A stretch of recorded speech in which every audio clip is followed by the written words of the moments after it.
Donc dans la continuité de la présentation de Stéphane, je vais effectivement présenter l'offre sur le port de Cherbourg et l'intention qu'il y a derrière, qui me semble parfaitement cohérente avec le propos introductif. Alors pour ceux qui ne connaissent pas très bien PNA, je vais faire une brève présentation de la structure. Donc il s'agit d'un syndicat mixte donc syndicat mixte, c'est, pour faire le parallèle avec le secteur privé, une filiale quelque part de collectivité locale, donc qui a été créée au 1er janvier 2007, puisque dans le passé l'État était propriétaire de l'ensemble des ports à l'échelle nationale, et puis a considéré qu'il n'avait plus les moyens de gérer correctement tous ces ports sur toutes ces façades, et donc a considéré qu'il devait conserver les ports stratégiques d'intérêt nationaux, donc il y en a 7, et puis les ports plus petits, plus modestes, qu'on appelle les ports régionaux, eux ont été transférés aux collectivités locales sous des formes juridiques différentes, et en vaste dit, la forme juridique qui a été retenue, c'est la forme d'un syndicat mixte, qui a l'avantage, et c'est un point important aussi pour la convergence des politiques, de rassembler la région et les deux départements côtiers de la Basse-Normandie, que sont le Calvados et la Manche. Donc on a un outil qui en soi est un outil de convergence aussi des politiques concernant les infrastructures portuaires des ports de Caen-Ouistreham et de Cherbourg.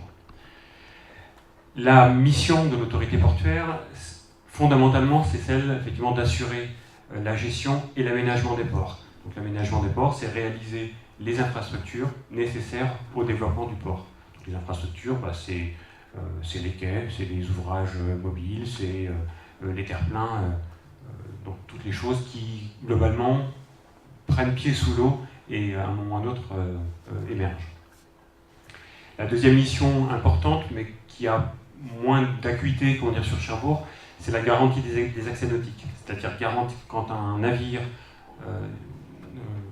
sollicite l'accès au port, on garantit que le tirant d'eau est suffisant et qu'on a une place à quai pour le recevoir.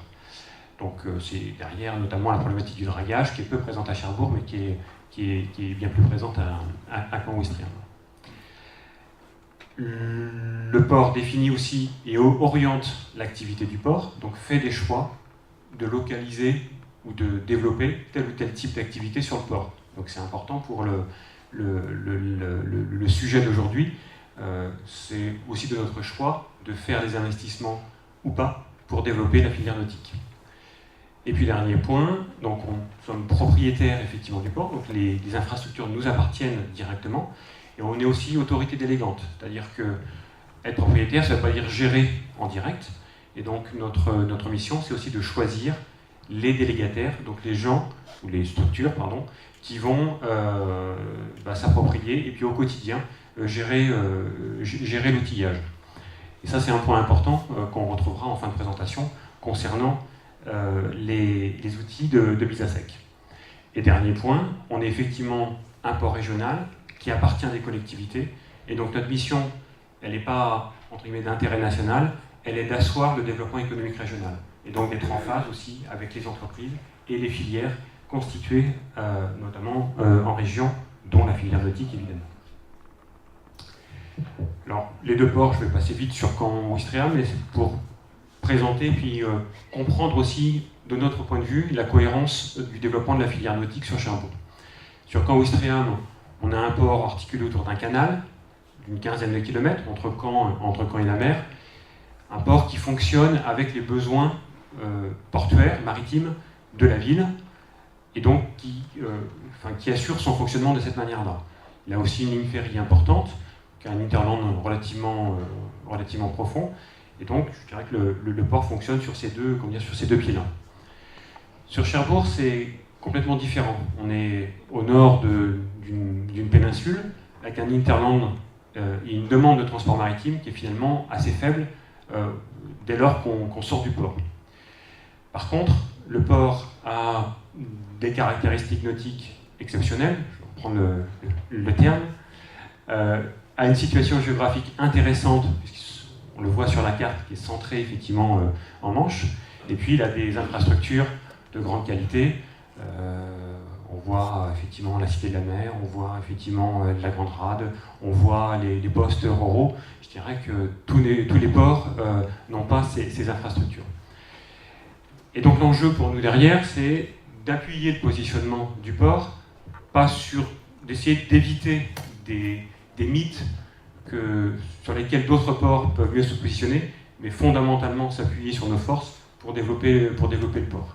Donc les forces, c'est les accès nautiques, et puis c'est la position géographique. Et à partir de là, on peut décliner un certain nombre de politiques et de recherche d'activités. Donc on a une activité transmanche historique. Alors la position géographique du port sur l'Angleterre est aujourd'hui un handicap, mais par contre c'est un atout sur l'Irlande. Et on voit qu'aujourd'hui, on sait et on développe l'activité sur l'Irlande. La croisière, il n'y a rien de plus maritime que la croisière, puisque finalement c'est un bateau qui arrive et qui cherche autour du port des activités touristiques, et des activités touristiques d'intérêt, on en a autour du port, Mont-Saint-Michel, plage du débarquement, et donc on voit que dans l'évolution de l'activité de la croisière, on a franchi un premier palier dans les années 2005-2007. On est maintenant sur un seuil de 60 000 passagers, puis cette année on ne sera pas loin de 100 000 passagers. Donc ça veut dire qu'à part le Havre, à l'échelle de la Manche, peu de ports aujourd'hui peuvent se targuer de ce niveau d'activité. On peut faire encore mieux, et il y a notamment l'enjeu, d'accueil de croisiéristes au départ de Cherbourg. Les énergies marines renouvelables, qui est le grand projet aujourd'hui du port de Cherbourg, avec des investissements importants, c'est 100 millions d'euros qui vont être investis d'ici 2017 sur le port, pour construire un quai spécifique pour manutentionner les colis particulièrement lourds des sous-ensembles des machines qui seront posées en mer. Par exemple, une nacelle, c'est 500 tonnes. Une fondation, c'est quasiment 1000 tonnes. Donc il faut des infrastructures particulières. On les crée, et puis derrière, on va constituer du foncier, parce qu'on a eu un premier appel d'offres. Les industriels ont considéré que le port, effectivement, était très bien positionné. On a valorisé l'ensemble du foncier, donc il faut qu'on en reconstitue d'autres. Et donc on a 60 millions d'euros d'investissement pour créer 40 hectares supplémentaires en Grande Rade pour pouvoir accueillir à la fois la filière hydrolienne et puis peut-être d'autres activités complémentaires à celles déjà acquises sur l'éolien. On a donc une position géographique en Manche avec 60 000 bateaux qui passent à 30 minutes du port. On a une réglementation sur les émissions de soufre, donc des émissions de fumée des navires, qui va imposer au 1er janvier 2015 de diminuer le taux de soufre dans les fumées. Et donc derrière, la problématique c'est est-ce qu'on peut continuer, est-ce que les navires vont pouvoir continuer à carburer au fioul lourd? Ils ne pourront plus en l'état, sauf à s'équiper d'une espèce d'épurateur de fumée. Et la tendance aujourd'hui, c'est de dire il faut changer de carburant, et notamment aller sur le gaz naturel liquéfié. Je crois que le port de Cherbourg peut et doit essayer de jouer cette carte-là.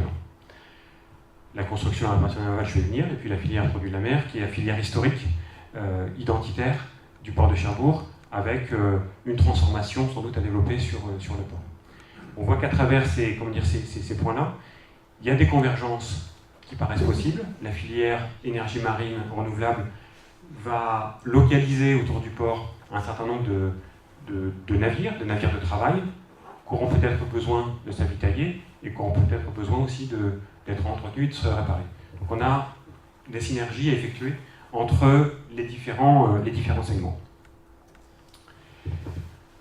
Sur les atouts du port sur la construction et la réparation navale, je crois que Stéphane a dit à peu près l'essentiel. Donc effectivement, des entreprises historiques, des CNS et CMN qui structurent le territoire, et puis une génération de nouvelles entreprises qui est arrivée il y a une petite dizaine d'années, Allure Yachting, Chantier Alais, et puis derrière une filière qui s'est structurée, qui permet aussi pour nous, et c'est important, d'avoir un interlocuteur et de pouvoir, je dirais, effectivement engager un dialogue riche. un port d'escale, un port pardon, de plaisance important, avec un nombre d'escales aussi qui génère effectivement des retombées, comme on le disait tout à l'heure. Un potentiel marché diversifié. Alors, on a parlé effectivement tout à l'heure de plaisance, on peut parler de pêche, on peut parler de navires de patrimoine, on peut parler de navires de travail, on peut parler de navires à passagers. Le Normandie Express est resté quelques semaines, voire quelques mois sur le Syncrolift. Donc il y a un panel potentiel qui est important autour de Cherbourg. Des équipements importants, Stéphane l'a rappelé, le port de plaisance et puis le plateau nautique que je vais développer. Et puis la rade qui permet effectivement de faire des sorties quasiment toute l'année.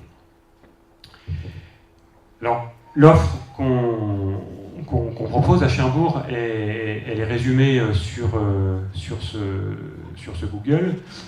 Alors avec, je vais prendre dans l'ordre historique la forme de radeau, qui est donc la plus à gauche sur la photo. Le Travel Lift, qui est un équipement spécifique, qui a une quinzaine d'années. Juste à côté du Travel Lift, on va donc développer effectivement le Syncrolift, qui a une quinzaine d'années, pas Travel Lift. Et puis le Travel Lift, dont la première étape a été développée il y a maintenant 3 ans environ. Et donc la deuxième étape sera livrée là en septembre 2014. Avec effectivement, à proximité de ces moyens de mise à sec, mis à part la forme de radoub, environ 1 hectare pour travailler, le bateau. Alors, si je les reprends un par un, donc la forme de radoub, avec ses caractéristiques, est plutôt adaptée aux bateaux de pêche et bateaux de patrimoine. Alors aujourd'hui, c'est un outil sans doute un petit peu vieillissant, dont la perspective constitue une interrogation pour nous. Le Syncrolift, donc là, vous voyez en photo, donc là traite des navires beaucoup plus volumineux, puisqu'on sait accueillir des navires jusqu'à 90 mètres de long, 32 mètres de large, avec une capacité de levage de 3000 tonnes. C'est un outil unique à l'échelle nationale. Il en existe un du côté de Portsmouth, et avec des capacités qui sont plus faibles. Donc l'estacade et le Travel Lift existants, qui ont été créés il y a 2-3 ans. Donc un outil qui est orienté pour les professionnels du nautisme, suite aux discussions effectivement qui ont eu lieu entre eux et nous. L'estacade peut supporter un Travel Lift jusqu'à 50 tonnes, avec un empattement de 6,50 m, et le ponton d'armement qui est photographié sur votre droite fait 45 mètres de long et donc peut accueillir un certain nombre de bateaux. Le Travel Lift aujourd'hui est propriété des industriels du port. Pour compléter effectivement le chaînon manquant entre cette estacade et le Travel Lift et le Syncrolift, effectivement il y avait un trou là dans la raquette. Donc ça fait l'objet effectivement de discussions avec les professionnels du port. Et donc PNA a décidé récemment d'investir dans cet outil, dont la vocation initiale effectivement est nautique, avec notamment la prise en charge de catamarans. Je crois que c'est une demande importante. Mais c'est un outil qui a un usage qui peut être bien plus large. Les bateaux de pêche, à mon avis, sont parfaitement, ou l'outil est parfaitement adapté aux bateaux de pêche et pas l'inverse. Les petits navires de travail, les navires de patrimoine, et puis des industriels du secteur de l'hydrogène nous disent nous, notre objet, il fait 20 mètres de long, il fait 300 tonnes, finalement, pour le mettre à l'eau, votre outil il pourrait être intéressant. Donc on voit que les perspectives sont finalement assez larges. Le calendrier, on est toujours sur septembre 2014. Le marché est en cours, les offres sont reçues, on est en train de les analyser. Donc je n'ai pas plus de précision à ce stade, mais je dirais qu'aujourd'hui on est sur le calendrier initial. Les caractéristiques, vous les avez indiquées sur le bas. À côté de ces outils mis à sec, donc la zone technique, qui fait effectivement près d'1 hectare, et puis qui est, je crois, équipée correctement, avec le descriptif que vous lisez sur la slide. Effectivement, en complément de ces outils pour la mise à sec et l'entretien, nous avons fait le choix, malgré la pression foncière forte aujourd'hui sur les EMR, de réserver 2 hectares de terrain pour implanter effectivement de nouvelles entreprises du secteur qui nécessitent les moyens de mise à l'eau. Par contre, on est effectivement sensible à ce point-là en se disant absolument, cette réserve foncière-là, elle doit servir à des entreprises qui ont besoin du plein d'eau et qui doivent utiliser les moyens de mise à sec dont j'ai parlé. L'ensemble représente un investissement de plus de 2 millions d'euros. Après, se pose pour nous la question de la gestion de ces outils-là. Et là, on rentre dans la même logique de celle de la discussion initiale qu'on a eue sur effectivement la définition des outils. Se pose après la question de la gestion. Aujourd'hui, on les gère en direct, sauf qu'on n'est pas des professionnels du secteur et que manipuler l'engin, ça on doit savoir faire. Manipuler l'engin et gérer correctement l'espace autour, là je pense qu'on commence à être un petit peu plus loin, sans doute en termes de connaissances et de capacités. Et puis si on rajoute le fait de pouvoir agréger les compétences locales et de la région pour pouvoir, au-delà de la mise à sec, apporter le savoir-faire de l'industrie, je pense que là on sort presque quasiment de notre métier. Donc aujourd'hui, ce qu'on a fait pour essayer d'articuler les outils et le savoir-faire régional, c'est de lancer un appel à manifestation d'intérêt, qui est un outil juridique très souple, qu'on a défini nous-mêmes, donc qui n'est pas normé, qui est un outil de dialogue avec les professionnels pour essayer de définir qu'est-ce qu'on peut imaginer de mieux dans l'intérêt du gestionnaire, mais aussi l'intérêt de PNA et l'intérêt de la filière régionale.